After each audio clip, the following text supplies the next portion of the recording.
네, 오늘부터 우리 지난번에 이제 예레미야 25장까지 하고 이제 중간에 이제 신약을 갔다가 다시 이제 예레미야 26장 이제 말씀 우리 함께 보겠습니다.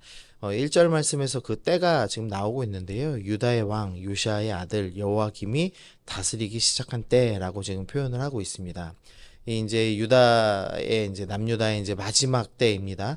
요시아가 이제 이유를 알 수 없는데 이제 이집트 애굽을 막아서죠. 그래서 아수르가 이제 바벨론에게 멸망당하기 직전이 되니까 이 이집트가 아수르에게 공격당했던 나라였는데 아수르가 망하면 이제 바벨론하고 직접 대결을 해야 됐기 때문에 아수르 패잔병들을 돕기 위해서 이제 오히려 올라갑니다. 그래서 갈그미스 전투라는 이제 유명한 전투를 할 건데 그때 이제 요시아가 이유를 알 수 없는데 이제 막아섰습니다. 그래서 요시아가 이 전쟁으로 인해서 이집트에 의해서 이제 전사를 당하게 되죠.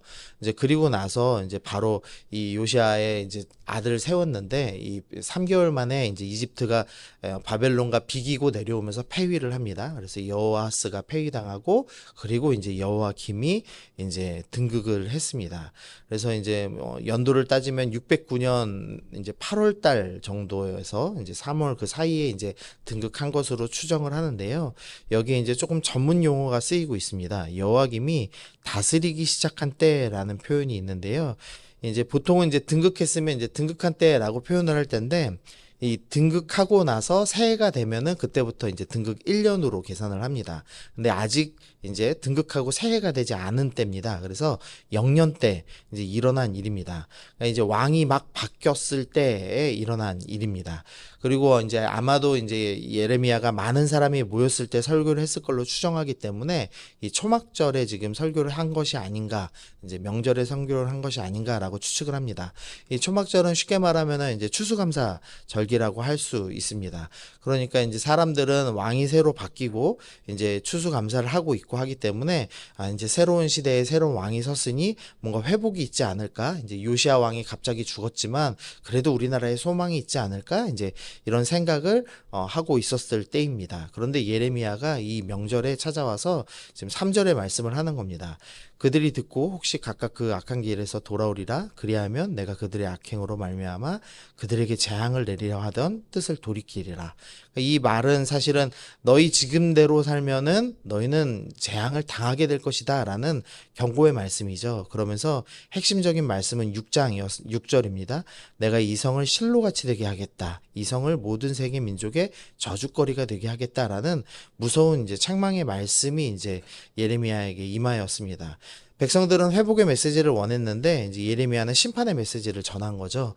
그랬더니 이제 백성들이 8절에서 예레미야가 여호와께서 명령하신 말씀을 모든 백성에게 전하기를 마침에 제사장들과 선지자들과 모든 백성이 그를 붙잡고 이르되 내가 반드시 죽어야 하리라라고 하면서 이 예레미야를 붙잡아 죽이려고 하는 재판에 회부하는 지금 반응을 볼 수가 있습니다.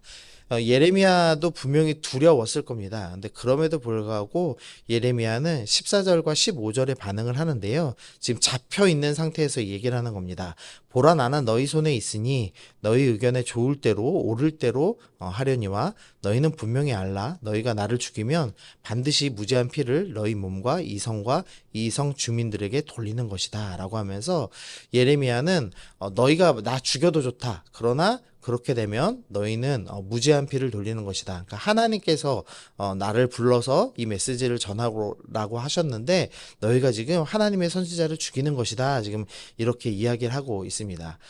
새로운 시대의 회복의 메시지를 원하는 백성들, 그러니까 사람을 이제 기쁘게 할 수 있는 메시지가 충분히 있었습니다. 근데 예레미야가 이 많은 다른 거짓 선지자들이 전하던 회복의 메시지를 전하는 것이 아니라 하나님이 원하시는 메시지, 심판의 메시지를 전했습니다. 우리는 늘 인생의 선택의 기로에 서 있죠. 이제 사람을 기쁘게 할 것인가, 하나님을 기쁘시게 할 것인가의 이 선택에 놓여 있습니다.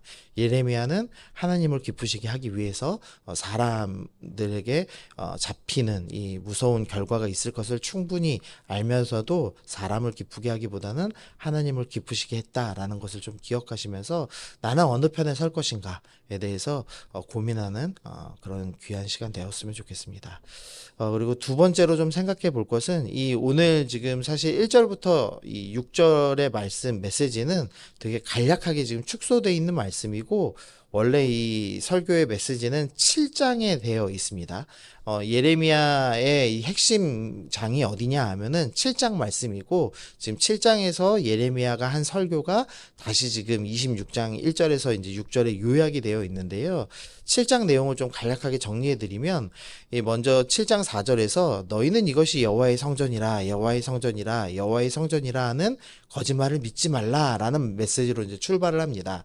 이때 당시 이제 예루살렘이 멸망하지 않는다라는 이 잘못된 미신 같은 생각을 가지고 있었습니다. 그래서 이스라엘 백성들에게 아니다, 이거 여호와의 성전이어도 멸망할 수 있다라는 이제 메시지로 출발하죠. 그러면서 7장 6절에서 너네 이방인과 고아와 과부를 압제하고 무지한 자의 피를 흘리지 말아라라고 이야기합니다.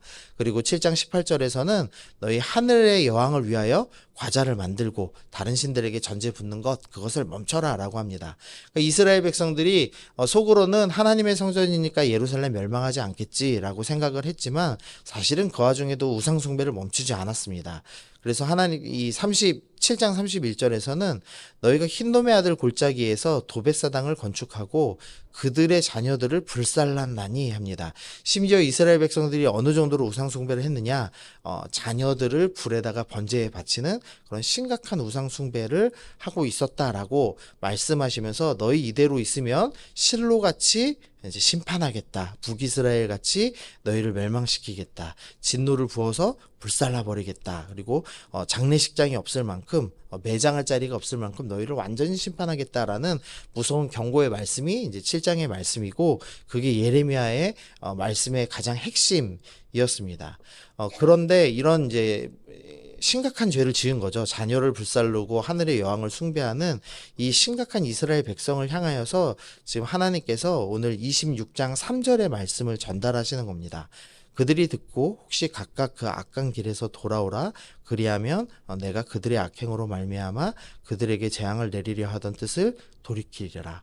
하나님께서 지금 전하고 싶은 핵심 말씀은 너희가 우상 숭배하고 심지어 자녀를 불사르는 자들임에도 불구하고 너희가 회개하면 나는 용서하겠다라는 말씀을 지금 전달하고 계십니다.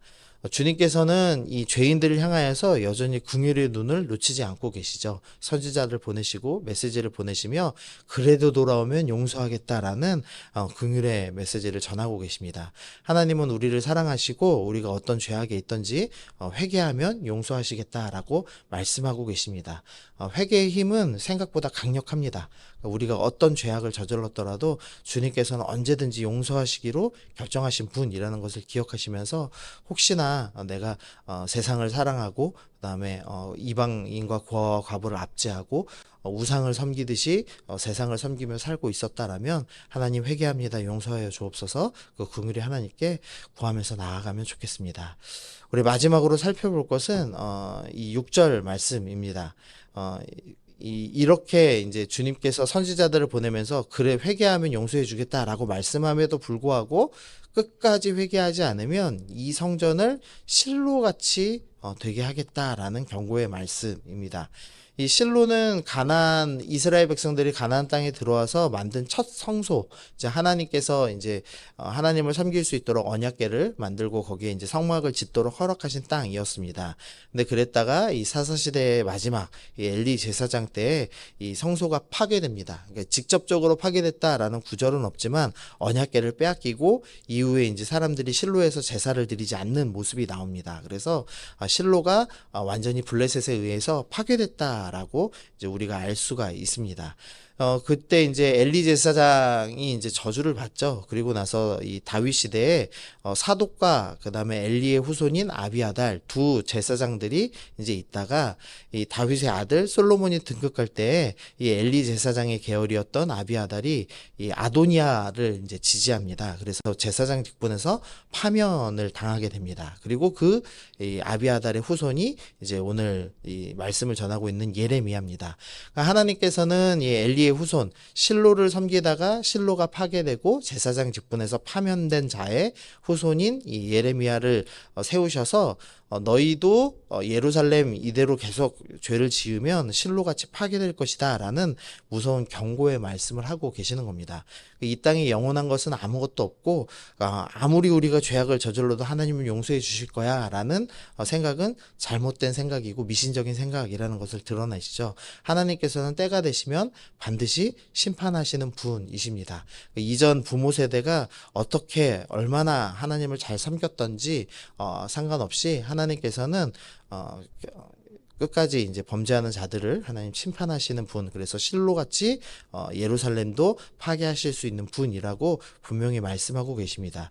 우리가 하나님을 두려워해야 합니다. 하나님께서 물론 긍휼이 많으시고 그래서 우상을 숭배하고 자녀들을 불살릴 정도의 심각한 죄인들도 용서하시기를 기뻐하시는 분이시지만 끝까지 회개하지 않는 자들을 향하여서는 반드시 심판하시는 무서운 분이라는 것을 기억하시면서 하나님을 두려워하고 하나님을 경외하는 삶 살기로 결정하시는 여러분들 되시기를 소원합니다.